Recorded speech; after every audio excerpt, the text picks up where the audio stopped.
strongest storm on the planet this year, Typhoon Mangkhut, lashed at the Philippines. Alam mo, sa buhay na ito,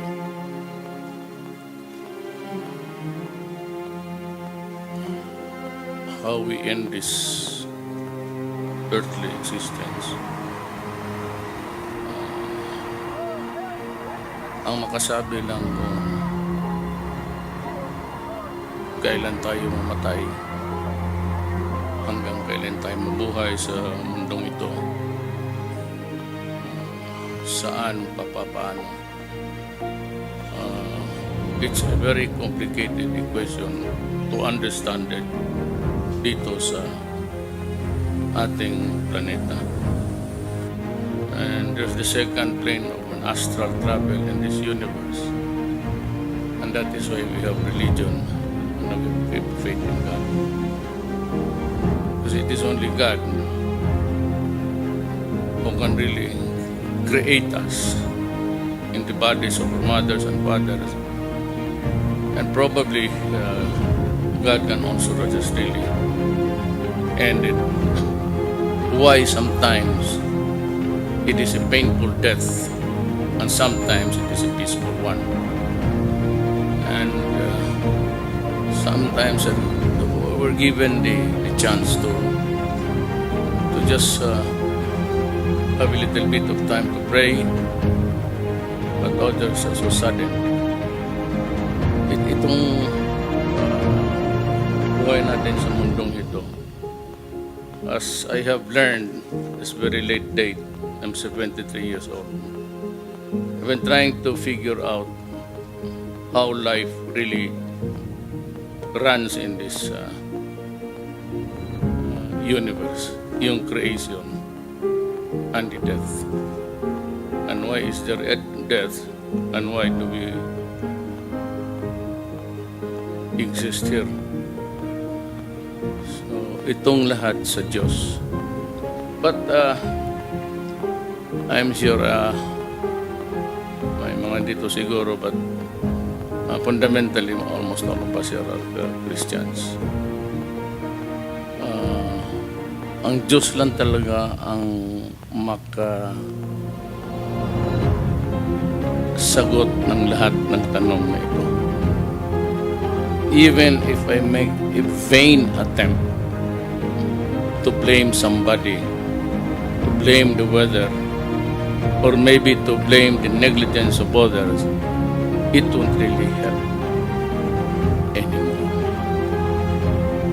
Ang sekreto dito, I think, is just the acceptance. Hindi yung namatay. Tapos na yun eh. That we are born and we will die.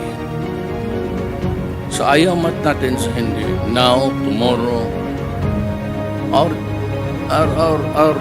appointment with our earthly existence is handled by one Creator. Ako, I have taken an issue against sa religion ko, because there are propositions and theories which I do not quite can accept. But kung magsabi ka, there is somebody up there, or whoever it is, who controls the universe, I will agree to that. For the simple reason that there are trillions and billions and billions and trillions of heavenly bodies.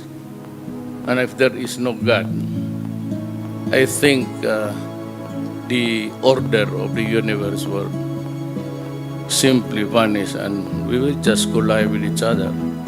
And to think that we have been in existence for almost 4.5 billion years old. That's quite eternity. Many times repeated. So why we were born at this particular epoch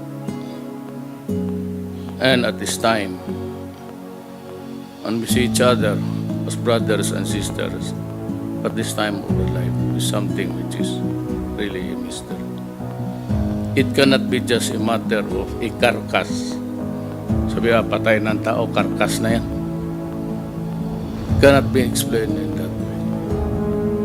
But there is a redeeming statement from God. Kung maniwala ka lang sa Diyos. And it is only God who can give you that commitment. Because sa nag-aaral kami, meron diyang passage that at the end of time, yan ang really something which I cannot even expound on. But at the end of time, God will come back to judge the living and the dead. That is in our prayers, and I think it's in the Bible. And if you believe your religion, that says a lot of things. That in the meantime, there is somewhere that we will go, but that at the judgment day, when the Lord will come back to judge the living and the dead, is something that we can hope for. How it would happen, only God can do it. How is it possible that the physical being will become one again is God's mystery. Now, why do we have to die? Because we have to know the truth. And the truth does not come when we are still alive. The naked truth of our being and our existence would only come to us when we die, because it is the Spirit now who can go to God face to face. Unfortunately, our being physical is a division that separates us from the angels and the saints and God at tayong tao.